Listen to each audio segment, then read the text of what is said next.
Why is blind voting so important? It's really critical to not bias any of your other peer interviewers on the loop. And as we were chatting before, oh, you're going to wish you had that hour back.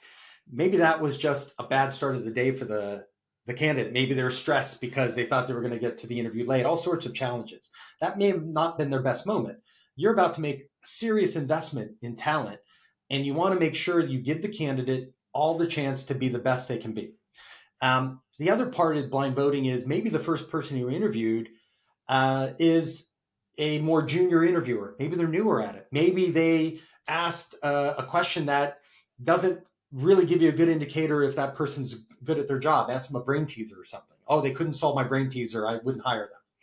It's not a democracy. That's an important point here, where you don't want just one vote to negate the whole thing. At the end of the day, the hiring manager and either the bar raiser or maybe their senior leader together can override the rest of the group. And that's okay. This is about gathering information and evidence.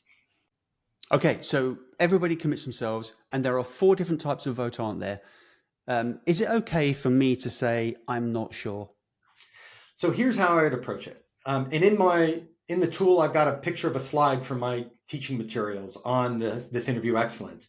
There's 4 possible votes. There is strongly inclined to hire, which both are, let's hire them. So one of them is an emphatic.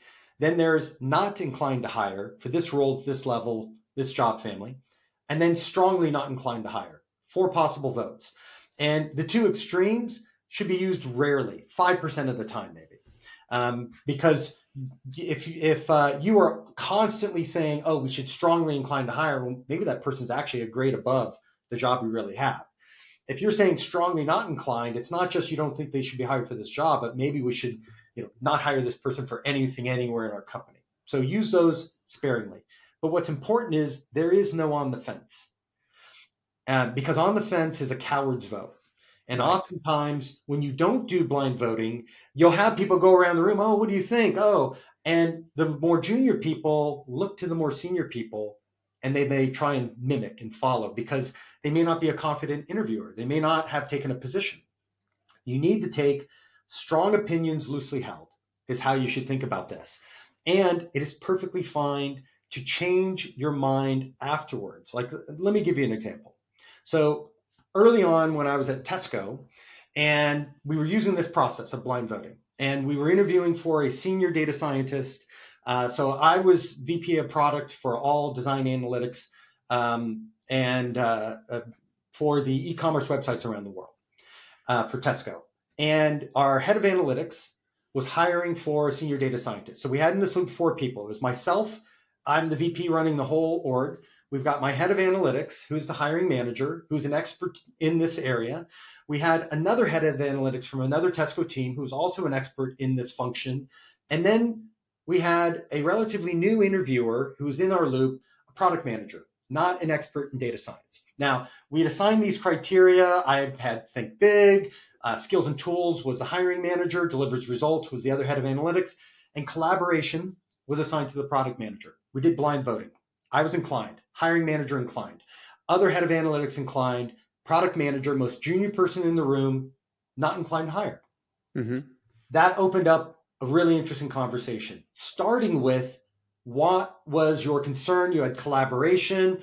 And he's like, as I was chatting with this guy and going through about how he worked with other teams, I just got this sense of deep ego and a bit of a jerk on how he treated everyone around him. And then I said, I saw something like that, but it wasn't a big part of our conversation, and I didn't put enough weight on it. And the hiring manager said, I saw something like that too. Yeah. And the head of analytics also in there. And so suddenly this puzzle piece comes together that this guy is a brilliant jerk. Yeah. And we can't have those in teams. So we then revoted, and all were not inclined, high confidence decision. We should not hire this person. He's a team destroyer. And by the way, I know we talk about the tool a lot, but you don't need a tool, do you? You just need even to get into a room, have not spoken to each other before, and just do thumbs up. Actually, I used to do a thumb up or a thumb down. Everyone did it at the same time, but you taught me, quite rightly, maybe you should have 2 thumbs up, 1 thumb up, 1 thumb down, 2 thumbs down. The slow responder, you really need to eliminate that. Because this example, it was so powerful because and he wasn't a junior product manager, he's a product manager at the time, but it's not his domain space. And if he were the last to vote and we all went around inclined, he probably could have said, well, maybe I just didn't get it right because I'm new to this interviewing thing, and could have voted inclined, and we would have Yeah. hired the person. And that would have been a terrible mistake. Yeah. So however you do it, even if it's send me an email or each person individually message the recruiter or the facilitator offline and just send me your vote and do the reveal. But don't CC all of the panel, right? You do it privately. You gotta declare do it yourself privately. It's not hard to do, where I will literally say, hey, message me in Teams before our call what your vote is. That can work too. But the blind voting has real power. Right. And then opening up, well, what's the conversation we should have?